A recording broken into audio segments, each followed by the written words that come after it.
Hola, hola, yo soy Di Quiroga y el día de hoy vamos a ver dos temas muy importantes en embriología que van a ser el ciclo reproductor femenino y la fecundación.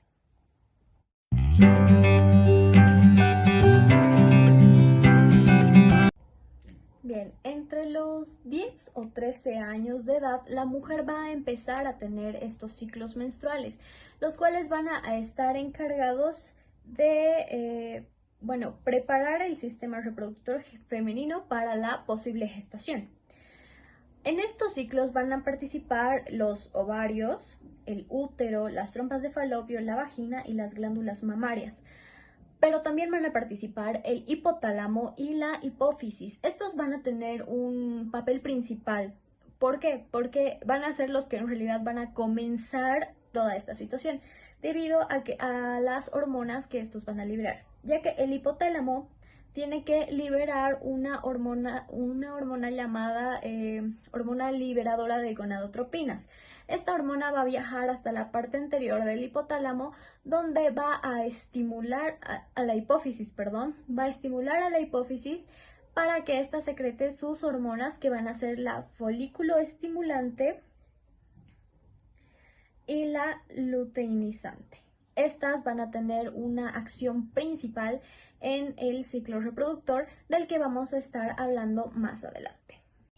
Bien, este ciclo reproductor femenino va a tener dos ciclos, de los cuales van a ser el ciclo ovárico y el ciclo menstrual.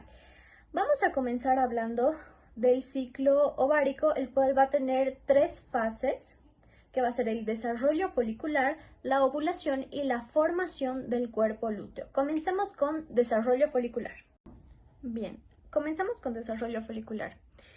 En el desarrollo folicular, como pueden ver en mi pantalla, la primera fase va a pasar que el tejido conjuntivo que se encuentra alrededor se van a organizar mejor para formar una teca.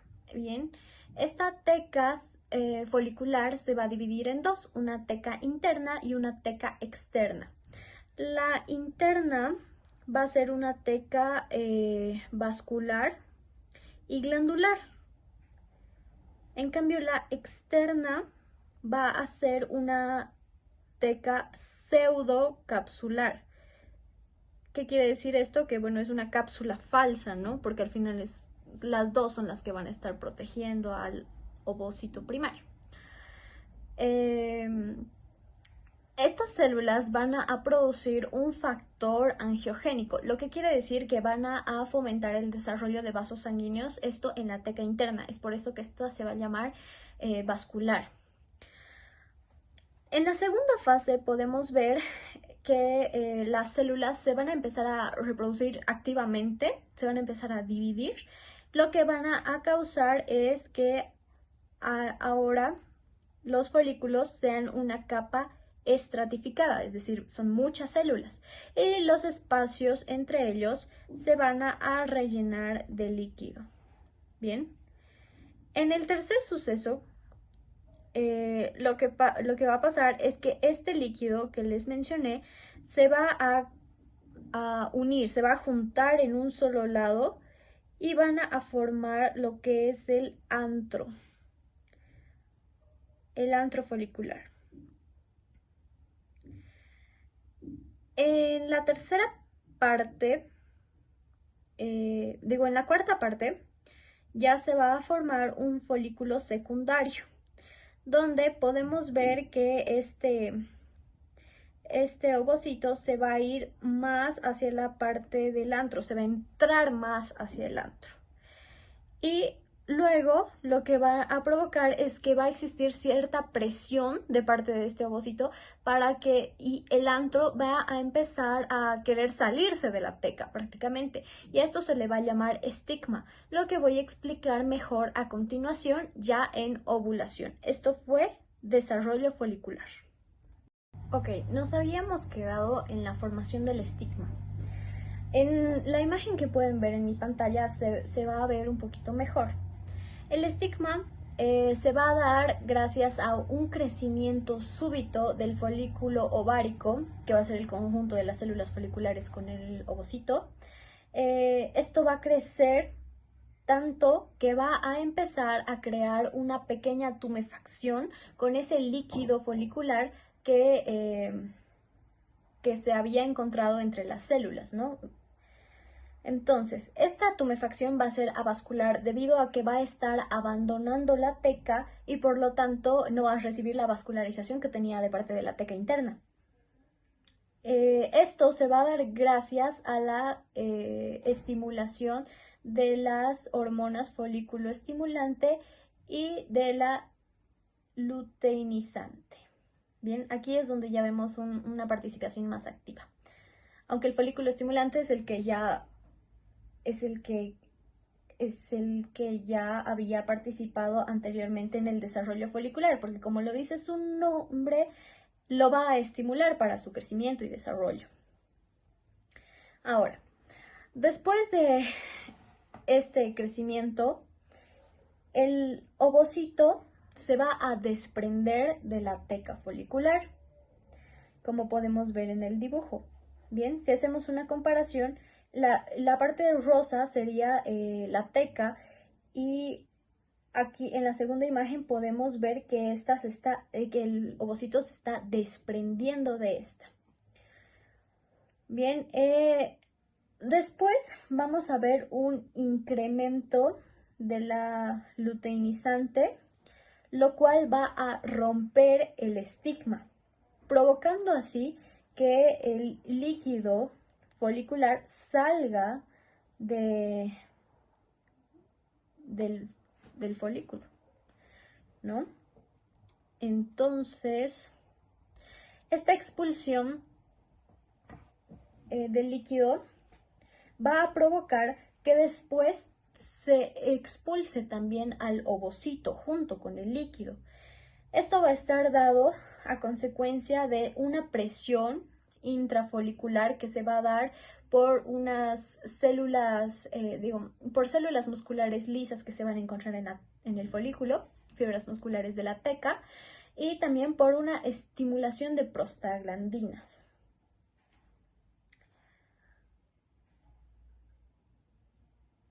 Ahora, veamos que el ovocito, aquí para una imagen más didáctica, lo pinté de colores.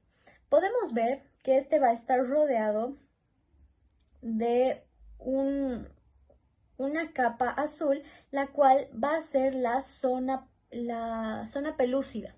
Esta zona pelúcida va a estar compuesta de glucoproteínas, las cuales durante la fecundación el espermatozoide tendrá que atravesar, pero eso ya lo vamos a hablar más adelante en fecundación. Luego tenemos una capa rosada, la cual son células foliculares que digamos que el ovocito se robó de la teca y ahora puede ser una capa o varias capas de células foliculares, las cuales van a estar formando una estructura denominada la corona radiada. Entonces eso es. Ahora, un dato importante que se me olvidaba mencionar es que la hormona luteinizante también va a estimular la división mitótica, por lo cual los folículos maduros van a tener a ovocitos secundarios. Ok, ahora vamos a pasar a la siguiente fase del ciclo ovárico, a la siguiente y a la última fase del ciclo ovárico, que va a ser la formación del cuerpo lúteo. Bien, como podemos ver en la imagen, existe la expulsión del ovocito, también el líquido folicular, por lo tanto lo único que está quedando es la cápsula que lo estaba rodeando, que sería la teca y la cápsula folicular. Entonces, al estar vacío esta cápsula, va a empezar a plegarse sobre ella misma, va a formar muchos pliegues y esta cápsula va a ser nuestro futuro cuerpo lúteo. Bien, ahora, este cuerpo lúteo va a tener dos posibles destinos. En caso de que el ovocito haya sido fecundado, entonces el cuerpo lúteo lo que va a hacer es crecer. Como pueden ver en mi imagen, tengo aquí un cuerpo lúteo muy grande, que va a ser un cuerpo lúteo maduro. Este va a crecer y va a empezar y se va a volver una glándula chiquitita que va a secretar progesterona y cierta cantidad de estrógeno, lo que va a ir a estimular a las glándulas del endometrio para poder prepararlo para la implantación del blastocisto. Bien, entonces este cuerpo lúteo no se va a degenerar gracias a que el blastocisto va a tener una parte que se va a llamar sincitio trofoblasto. Este sincitio trofoblasto va a secretar gonadotropina coriónica humana. Y esto va a ser lo que va a evitar que este cuerpo lúteo se degenere, ¿bien? Este cuerpo lúteo va a funcionar más o menos hasta las 20 semanas de gestación, es decir, hasta los 5 meses, y ya. A partir de eso, la placenta va a ser la que lo va a reemplazar en esta función de secretar estrógeno y progesterona para el mantenimiento de la gestación, ¿no? Ahora, el segundo destino que tendría este cuerpo lúteo inicial sería convertirse en un cuerpo albicans, es decir, a los 10 o 12 días de que haya pasado ya la ovulación y esto se haya plegado y demás, entonces el cuerpo lúteo se va a convertir en el cuerpo de la menstruación. Posteriormente se va a convertir en un tejido cicatrizal blanquecino, el cual se va a denominar cuerpo albicans, ¿no? Entonces podemos relacionarlo albicans con albino, entonces es un tejido blanco cicatrizal, que simplemente va a aparecer porque no hubo fecundación. Entonces esa sería la última fase, que es el desarrollo del cuerpo lúteo. Bien, ahora vamos a pasar a otro ciclo, que va a ser el ciclo menstrual. El ciclo menstrual va a comprender la maduración del ovocito, la ovulación, la introducción del ovocito en la trompa y el ciclo endometrial, ya que todo lo que ha estado pasando en el ovario, que realmente es un festín de hormonas, como lo había explicado antes, va a estar reflejado en el endometrio, ya que este va a servir como un espejo, ¿bien?, de todo lo que está pasando en el ovario. Entonces, son muchos cambios los que vamos a ver en el endometrio. Este ciclo menstrual va a durar entre 28 a 35 días, dependiendo de la mujer, ya que en una misma mujer también puede llegar a variar porque existe una fase proliferativa que es la que más suele distorsionar el tiempo del ciclo. Bien, como podemos ver en mi pantalla, el ciclo menstrual va a tener 3 fases. La primera va a ser la fase menstrual, la segunda va a ser la fase proliferativa, la que les dije que va a variar, y la tercera va a ser la fase secretora. ¿Va a existir una cuarta fase? Sí, pero esta va a variar de acuerdo al estado del ovocito, es decir, si ha sido fecundado o no ha sido fecundado. En caso de que no haya sido fecundado, vamos a pasar a una fase isquémica, la cual vamos a explicar adelante, pero en caso de fecundación, entonces vamos a pasar a una fase de embarazo. Por ahora, comencemos con la fase menstrual. Ok, entonces ahora vamos a pasar a la primera fase del ciclo menstrual. Esta se va a llamar fase menstrual. El primer día de la fase menstrual va a coincidir con el primer día del ciclo menstrual, que no es lo mismo, ¿bien? Esta fase menstrual va a ser básicamente la eliminación del flujo menstrual, el cual, bueno, se puede observar como una sangre, pero no simplemente es eso, sino que va a tener ciertos fragmentos de endometrio. ¿Pero qué fragmentos, no? Entonces, para su estudio vamos a recordar la composición del endometrio, que va a estar compuesto pues de una capa compacta, una capa esponjosa y una capa basal. La capa basal es la que va a permanecer en el útero pegado al miometrio porque en base a esta es que se va a regenerar el endometrio para el siguiente mes. Y la capa compacta y la capa esponjosa son las que van a formar la capa funcional, que es la que se va a expulsar con el flujo menstrual. ¿Ok? Entonces, básicamente esa va a ser la fase menstrual. Todo el tiempo que se vaya a expulsar este flujo. Entonces, el primer día de menstruación, el primer día de flujo va a coincidir con el primer día del ciclo menstrual. Esta menstruación puede durar alrededor de 2 a 7 días, ¿bien? En condiciones normales en la mujer. Ok, ahora la siguiente fase del ciclo menstrual va a ser la fase proliferativa, la cual va a durar unos 9 días y va a coincidir con el crecimiento de los folículos ováricos, de los cuales ya habíamos hablado antes. Bien, en esta fase prácticamente va a ser como una pequeña recuperación del endometrio, ya que este va a empezar a triplicar su tamaño y la cantidad de agua que va a tener. Va a ser una época de reparación y proliferación del endometrio. También el epitelio que se va a encontrar sobre el endometrio se va a reformar y va a aumentar el número y longitud de las glándulas, debido a que, como habíamos mencionado, existen hormonas en el ovario que están haciendo su trabajo. Entonces también habíamos dicho que esto va a ser como que un reflejo de lo que está pasando ahí. Por lo tanto, las glándulas igual van a empezar a crecer, va a haber más tamaño y todo. Y también, como podemos ver aquí, hay unas arterias, las cuales se van a ir alargando y enrollando más, porque son arterias espirales. Bien, básicamente esa va a ser la fase proliferativa, una reparación del endometrio. La siguiente fase va a ser la fase secretora, que va a tener alrededor una duración de 13 días. Bien, esta fase va a coincidir con la formación del cuerpo lúteo, por lo tanto se va a llamar fase secretora o fase luteínica, ¿ok? Entonces, en esta fase se va a secretar un material muy rico en glucógeno, es por eso que se va a llamar fase secretora, porque se está secretando este material.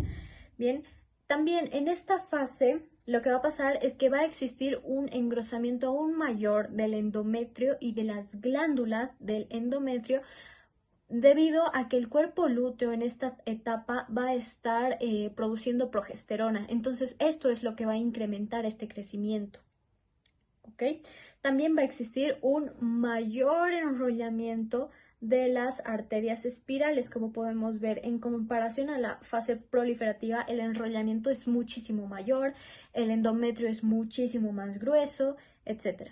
Ahora, esta sería nuestra última fase antes de lo que les había mencionado, que sería una fase isquémica en caso de que no haya fecundación, o una fase de embarazo en caso de que sí haya fecundación. Entonces, veamos de qué se tratan estas fases. Ok, ahora vamos a hablar de la fase isquémica, que era una de las posibilidades después de la fase luteínica. Bien, entonces después de que el endometrio ya llegó a estar todo bonito, gordito, con sus arterias en espiral bien formadas y todo, pues en caso de que no haya fecundación, va a aparecer la fase isquémica, donde va a pasar todo lo contrario.